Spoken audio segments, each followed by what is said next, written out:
रमजान महानिमित्त मुस्लिम बांधवांना फळाची किट वाटप करून भारत राष्ट्र समिती पक्षाचे नेते ॲडव्होकेट गणेश जाधव यांनी सामाजिक बांधिलकी जोपासली। नांदेड उत्तर मतदारसंघातील नारायणनगरमध्ये हा उपक्रम राबवण्यात आला।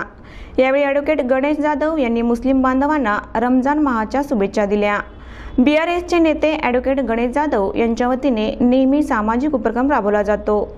काही दिवसापूर्वी त्यांनी BRS पक्षाचे संस्थापक अध्यक्ष तथा तेलंगणा राज्याचे माजी मुख्यमंत्री के चंद्रशेखर राव यांच्या वाढदिवसानिमित्त विद्यार्थ्यांना शालेय साहित्याचे वाटप केले होते। तसेच महाशिवरात्रीचे औचित्य साधून शिवभक्तांना फळांचे वाटप देखील करण्यात आले होते।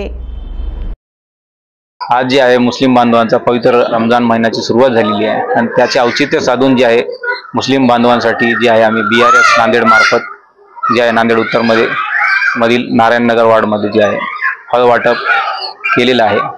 आणि या पवित्र रमजान महिन्यामध्ये जे आहे सर्व भाविकांनी जे आहे अतिशय सत्कर्म व पुण्यकर्म करतात त्यांनी त्या अनुषंगाने जे आहे ते जनतेच्या शांतीसाठी आणि सुखी समृद्धी होण्यासाठी ते कामी यावं अशी सदिच्छा देतो आणि सर्व जनतेस रमजान मुबारक।